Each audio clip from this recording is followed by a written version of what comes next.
are live. Here we are. Welcome. I am Sean. I am Dave. This is Barstools and Bandtalk. Yay.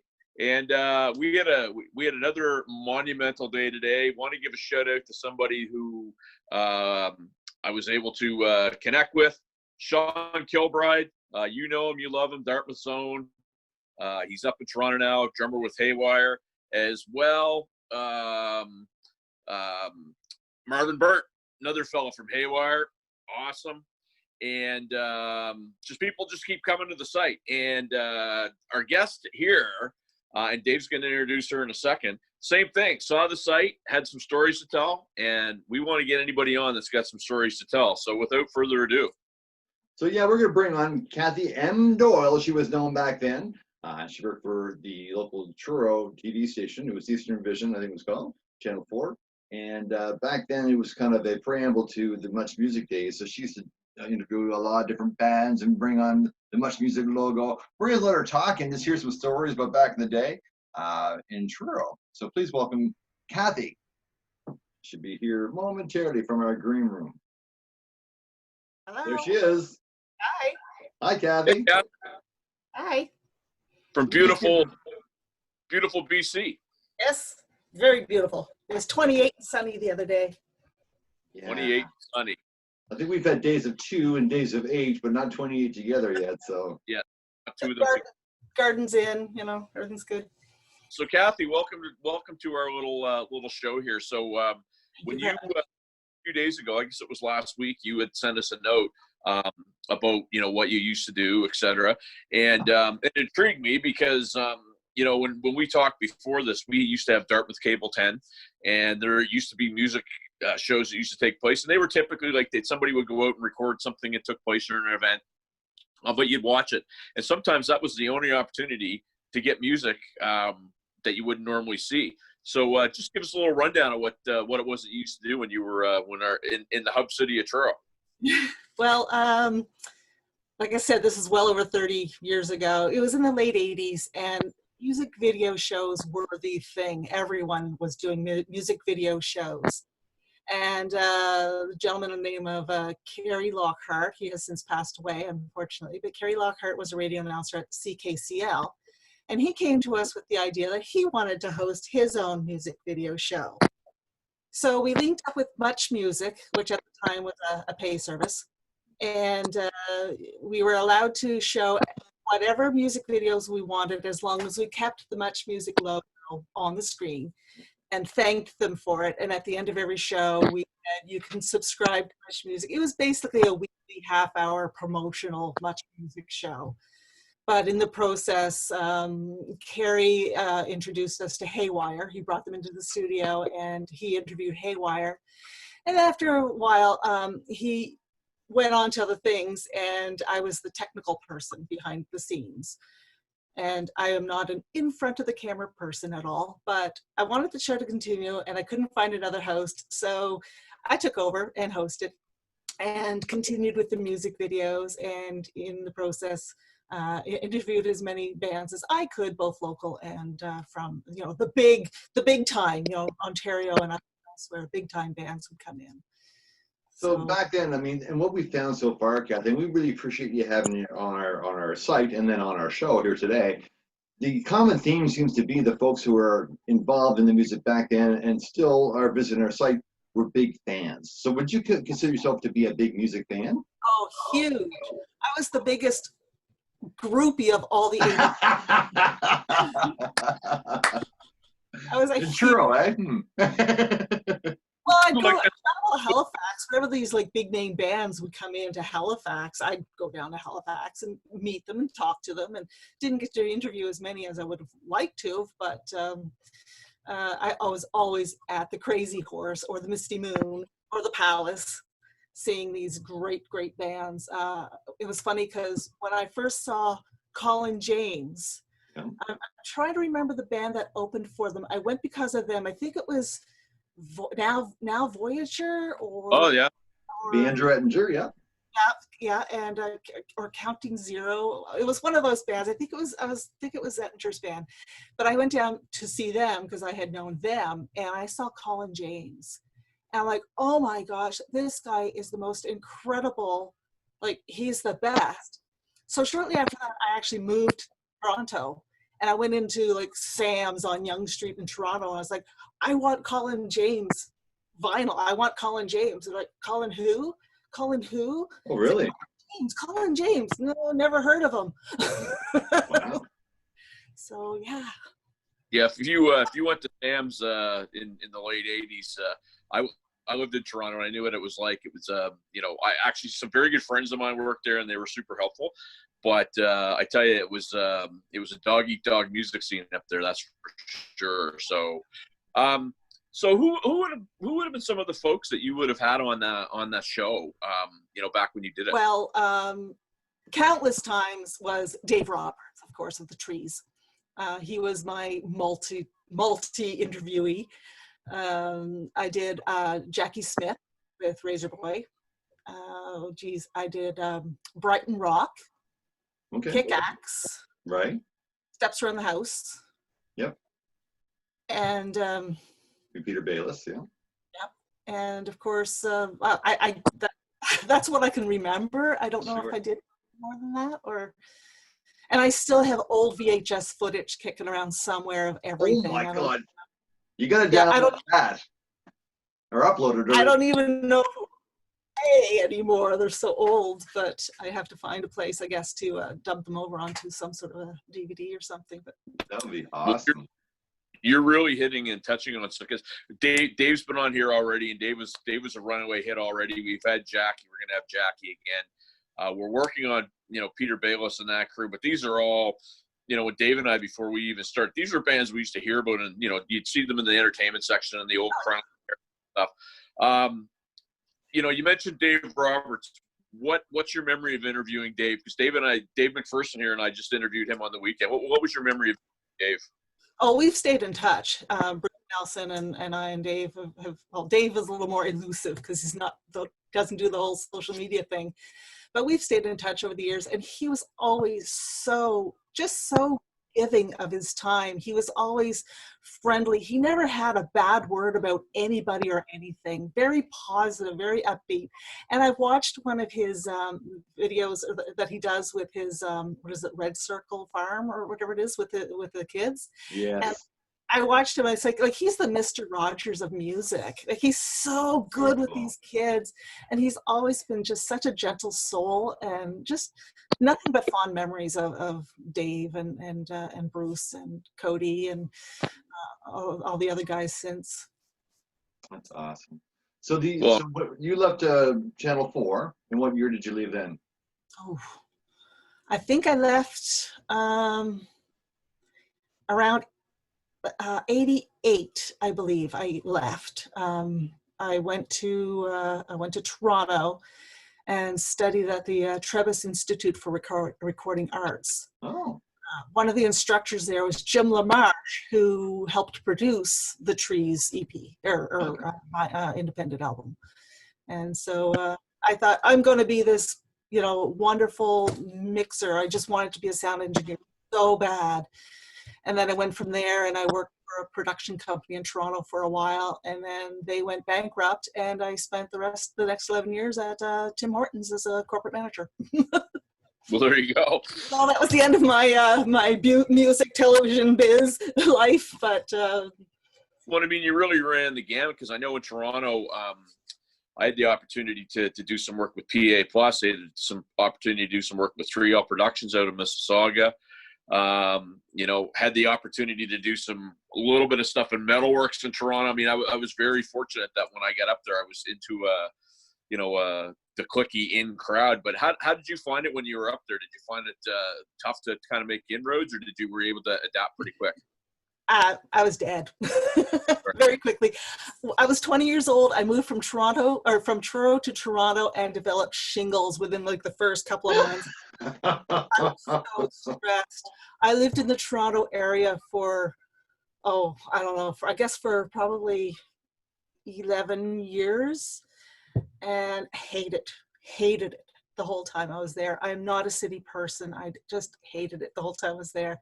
But I met a lot of wonderful people and made great friends and got married and got divorced there. And, you know, and it was an interesting experience that I wouldn't change for the world. But yeah, it's cutthroat. It really is. And I was 24, 25 years old. And, you know, I just felt so burnt out. I said, you know, I just want to go work for Tim Hortons. It's not to put you on the spot. What part of Toronto did you live in? Well, I started in Scarborough, and then I moved to downtown. We're talking Gerrard and Jarvis. Okay. I was a Green Danforth for almost 7 years. Yeah. So, well, it's a block away from the Maple Leaf Gardens. Never once went in it, but I could see it from the roof of my building. yeah. And I mean, we had some friends that used to live at the Maple, which was attached to Maple Leaf Gardens. And so, you know, lots of hustle, bustle. And the last time I was up there, I just couldn't believe what's taking place. So I haven't been since. You mentioned that you still stay in touch with those guys. One of the things I'm finding, and I've just found it the last couple of days, Bruce is he's schooling an awful lot of people on the archives that he has. Somebody will post something, and Bruce has got 10 stinking things that are dated with when they happen, and you know the and receipts, bringing out receipts. Oh my God, I couldn't believe that the other day. I was like, wow. Yeah, Bruce, all hail Bruce. I mean, it's just unreal what we're going through. You know, what do you remember with him? Because he's one of those guys. I kind of get to know Bruce a lot better through a bar that he's running here. But what did you remember with Bruce back in the day? Because he's just one of those guys to me. He's super funny, but he's just, you know, he put together literally a bar here, did the sound and put it in there, and it's a musician's bar that everybody loves to play at. Monty's, so exactly, yeah, Monty's. That's right. Yeah. Well, I drove by it last summer, but we didn't have time to stop in. But, yeah. Last summer. Bruce was always very quiet.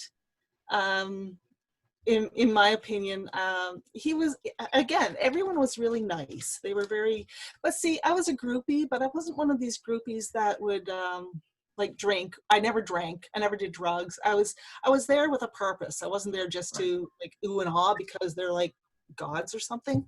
I was legitimately interested. I was interested in the lighting. I was interested in the sound. I was interested in the staging. I was interested. I can't carry a tune in a bucket. I can't sing. I don't play anything. And but I was always just really fascinated and really interested in that whole scene and really wanted to be a part of it somehow. And I guess that was my way of being part of it back then. Do you happen to remember who their sound tech was back in those days? I don't remember anything. You're doing pretty good. You're doing pretty good. Cathy, were you involved? Sorry, were you involved with the local verse in Truro then? Like, were bands that were playing at Scotland Yard and at the Lock and Key and Keddy's, would they come through your studio? Sometimes, yeah. Like that's how I did most of the interviews with the Trees and Steps Around the House and Razor Boy. I think all of those were done. Actually, Razor Boy was done at Scotland Yard. I think Bayless was at Keddy's. Yeah, if I'm not mistaken, and Rock, Brighton Rock, and Kick X was over at what was it? Ponderosa's house, or it was in Bible Hill, just over the bridge and up. There was a place, I can't think of the name of it. I want to call it the Ponderosa or the Pond. Maybe it was the Pond or turned into the Pond. I don't know, but that's where Kick X was. Okay. I interviewed them in the studio, but Rock Beat I did at Scotland Yard. And it's interesting because you just mentioned 3 different establishments that had live music. That Truro now has the Engine Room. They used to have a place called Kegger's Ale House. I don't know if it's still going. But that, you know, one of the things that we keep talking about was how vibrant music was in our province. I mean, Dave did a tour the last couple of weeks. There was 15, 16 bars of live music in Dartmouth alone. Oh, yeah, yeah. There was a place, it used to be, I forget what it's called now, but it was in Halifax, and it was near the Citadel, I think. But there were 2 bars, and they were put together, and you could walk through, but you couldn't bring your beer into the other half. It'd be like, yeah, my apartment, Lawrence of Oregano's, the Liquor Dome. That's it. Those are the names. Yeah, I would never have come up with those names on my own. But yeah, and Cheers. Yeah, it was. And that complex looks so different. And this is my problem. I'm going around and it's like, I remember what it used to look like, and I thought it was around here, but I can't find it anymore because it looks so different downtown Halifax. So I wouldn't even know where the Misty Moon was now. Like I've driven through Halifax and like I can't remember where it was. So it's a big condo building now, so it's a sin. Yeah. But I met like so many other bands. I didn't have a chance to interview them all, but I met so many. I met Refugee, the Arrows, Zappa Costa, of course, Alfie. Oh geez, just there's so many that, and I've stayed in touch with a lot of like Dean McTaggart. We're still friends on Facebook, and Marty Jones, who was the bass player for Refugee. Really good friends of mine still. Nice. And, just love the life. Just love it. Well, I'll tell you what, Cathy, if you're talking to them on Facebook, by all means, because, I remember going to see Refugee a bunch, and they were a great live band. And if you're awesome. those guys and they ever want to reminisce about when they played Halifax, tell them to hit us up because we would love to talk. Miles Hunter passed away last year. Oh, that's sorry to hear that. Yeah, he passed a year or two ago. I forget now, but yeah, Miles passed away. And Marty's the only one I've stayed in touch with because he was living on the island when I moved back out here. And yeah, we just reconnected, and we're still really good friends. I think he's in Kelowna now, but he's trying to get back. He basically moves where the jobs are. Yeah, that's fair. And you said you're in love with British Columbia now. You're a big fan of British Columbia now. You left your the island anyway. Yeah. I mean, I still actually, my burial plot's in Bible Hill. I will be buried in Nova Scotia because my blood is still running blue. But yeah, I just love it out here. Well, this is where my husband wanted to retire, and my daughter loves it here. So this is where we're staying. Yeah. So as we get the wrap here, Cathy, is there anybody that you can think of that's out here that you might want to give a shout out to? Because our little old page started a mirror 12 days ago has been blowing up like crazy, lots of shares, and anybody you want to say hi to back here? Well, I used to be really good friends with Brian Norman, and we lost touch over the years, and I really miss him and Sandy, and they were really great people, and miss them. And so, but I can't really, like I said, I've met so many people, and they were all so wonderful. They were all so wonderful. I can't think of, well, there's one person that I didn't get along with very well, but we'll just leave it at that. There's lots of those. Well, you know what? In all likelihood, you probably will get connected with Brian. Brian's actually starting to be pretty active on this site. Dave, did you say he's retiring like this week or something? This week, Brian Norman will be retiring from, ATV, CTV News. He's been there almost 30 years, maybe, something like that, 25 anyhow. So he's retiring this week. So there'll be a big party for Brian somewhere. It's a virtual party, I'm sure. Now, Kath, would you like to see Brian on this show by any chance? I'm trying to guilt him to come onto the show. Would you like to hear what he has to say? Oh, well, like I said, we've lost touch years ago. We move around, and my husband was military, and we moved. And I always said, when I moved to Toronto, I started in Scarborough, then I moved to Toronto, then I moved to Oakville. And when I moved to Oakville, I said, I'm working my way west. Well, the only further west I can get is Tofino on the other side of the island, and I don't want to live there. They get 14 feet of rain per year. Yeah, you wouldn't want that. If you get a chance, one of our members, Kris Munroe, actually posted a really cool picture of Brian in the sound booth at Crazy Horse. I saw that. And he's got his typical Brian Norman's cup of Tim's in his hand, right? Yeah, so I saw that. The old brown cup, yeah. That's right. You're tied into Tim Hortons too. That's right. So Brian, if you're watching this, look, get back in touch with Cathy. And say hi to Sandy for me, because she was wonderful. And they're still, they're a great couple, very dear friends of mine, and love them to death for sure. Well, I knew Brian, and when he introduced me to Sandy, I thought, oh yeah, this is her. Yeah. Yeah. All right. Well, I want to thank you for reaching out. I want to thank you for coming on, because you said you were nervous. You did a fantastic job, and you really you connected some of the dots that that keep coming up. the concerts that we keep hearing, the Dave Roberts, the Jackie Smiths, those guys. Steve Cody's name's coming up, and Cody, buddy, we're gunning for you to get you on. He's working at Universal and has been for a number of years. So I want to thank you for doing that, because it's been, we're seeing some consistencies that are really starting to make the show what it is. So appreciate it very much. I don't know if I'm supposed to name drop or not, but anyway, James Parker, who used to be the bass player for Steps Around the House. Yep. It's actually my second cousin. There you go. And their original keyboard player, Bruce Murphy, he used to be my dentist in Toronto. And it was a small world. I didn't seek him out. I just happened to fall into his office one day. I'm like, I think you're familiar. I'm like, oh, I know who you are. So, yeah. Got a good beat. It's easy to dance to. It's a small world. It is. Cathy, we really appreciate you coming on to the Barstools and Bandtalk site. Yeah, anytime. We'd love to have you back. I'd love to see some of that VHS tape transferred over into digital so we could share it on this show. That would be awesome. I'll have to try to find. I know my mom my dad gave me this this machine that's supposed to, you put in the VHS and then you put in the CD and record it, but I could never figure the thing out. I think it needs to be done professionally and with care, because these 30-year-old videotapes may just be dust now. Wait, Mel. Thanks so much, Cathy. Thanks for having me, and great.